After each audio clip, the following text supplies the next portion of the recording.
Dan pemirsa, apel gelar pasukan operasi ketupat 2023 berlangsung Senin sore di mana Kapolri dan Panglima TNI dijadwalkan hadir untuk memimpin langsung gelar pasukan. Untuk informasi selengkapnya kita bergabung dengan jurnalis MGN Glory Nata langsung dari lapangan Silang Monas, Jakarta Pusat.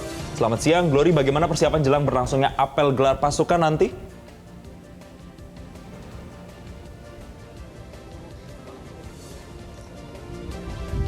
Glory? Ya, Jason dan juga Widya, benar sekali bahwa saat ini saya sudah berada di lapangan Silang Monas, Jakarta Pusat, yang mana sebentar lagi sekitar pukul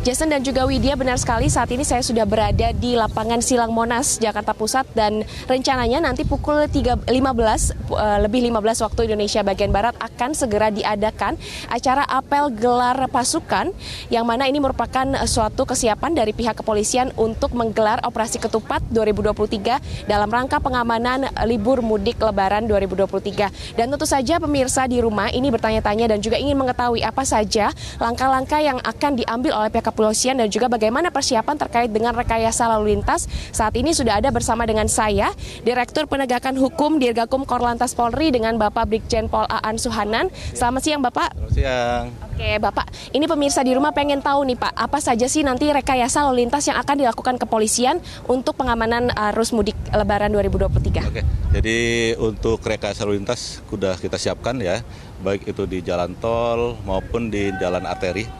Untuk jalan tol sendiri, sesuai dengan SKB yang sudah ditandatangani, kita akan menyiapkan rekayasa lalu lintas berupa kontraflow ya, untuk ruas di Jakarta Cikampek mulai kilometer 47 sampai dengan 72.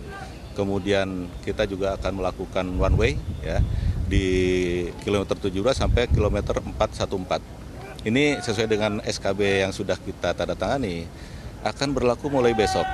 Besok jam 14.00 kita akan berlakukan kontraflow dan one way di penggal yang saya sebutkan tadi. Kemudian besok ya, kemudian sampai tanggal 21 juga sama.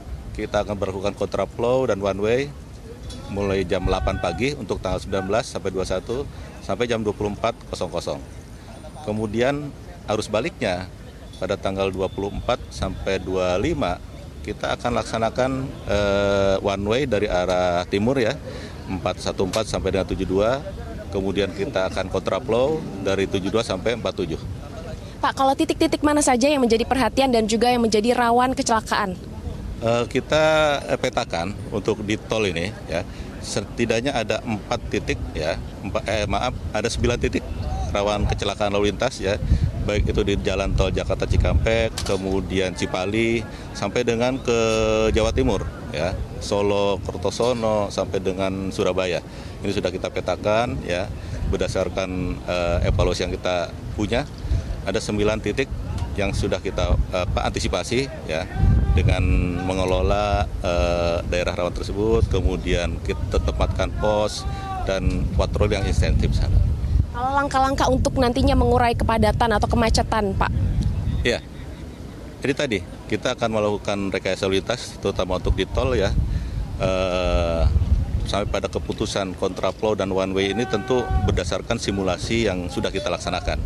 Ya, kalau kita tidak melakukan rekayasa lalu lintas dan pembatasan, ya, pembatasan kendaraan angkutan barang, kemudian ganjil genap, itu PC ratio yang ada di penggal jalan tersebut ini bisa sampai mencapai 1. Artinya ini tidak bergerak, akan terjadi kemacetan yang parah. Iya, karena dengan kontraflow menambah kapasitas jalan, menambah 3 ruas ya, sehingga ini bisa menampung kepadatan yang ada di situ. Dan pembatasan tadi, pembatasan angkutan barang, kemudian gage, ini juga membantu untuk mengurangi kepadatan situ. Lalu bagaimana dengan rest area, Pak? Kita tahu kan rest area ini merupakan salah satu penyebab kemacetan, Pak. Betul ya. Jadi hasil evaluasi kita, rest area ini menjadi trouble spot ya. Hampir seluruh rest area di sepanjang tol ini menjelang rest area terjadi pelambatan sehingga mengakibatkan kemacetan. Kita sudah koordinasi dengan pengelola rest area. Kita akan mengatur flow masuk ya. Kita akan membuat rekayasa di sana. flow masuknya itu kita arahkan ke jalur angkutan besar, mobil besar ke belakang artinya, baru menempati ke tempat parkir. Baru masuk ke mana tenan-tenan yang akan dituju nantinya. Oke, jadi ada jalur-jalurnya ya Pak Ya, ya? betul. Kalau bagaimana dengan jalur-jalur alternatif Pak? Bagaimana persiapannya? Jalur arteri kali ya, arteri kita sudah siapkan juga di Pantura, jalur tengah, jalur selatan, kemudian selatan ya. Kita sudah antisipasi.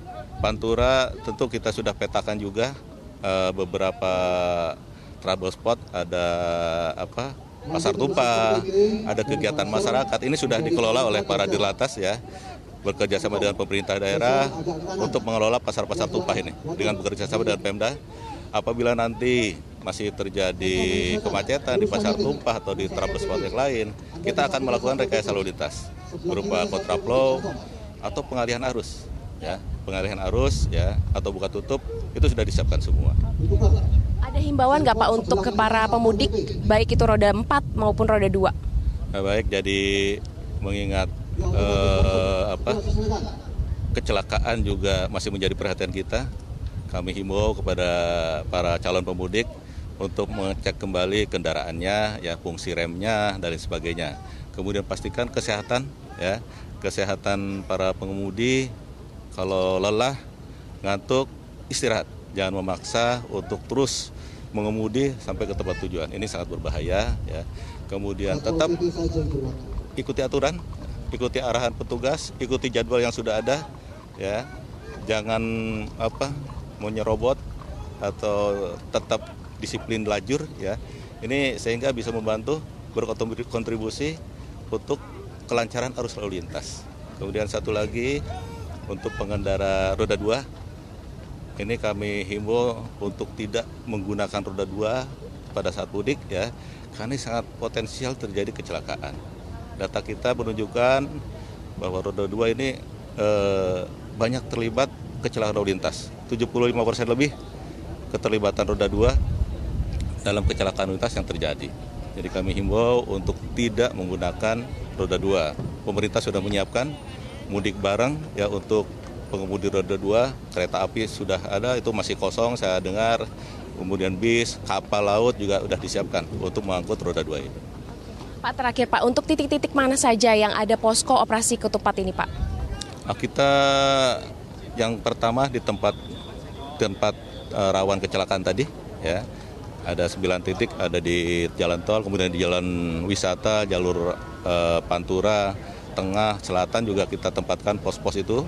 Kemudian di tempat trouble spot, pasar tumpah, itu juga kita tempatkan, tempat wisata. Ini ada 140 lebih pos pengamanan, pos pelayanan yang sudah kita siapkan. Baik, terima kasih Bapak. Terima kasih atas waktunya.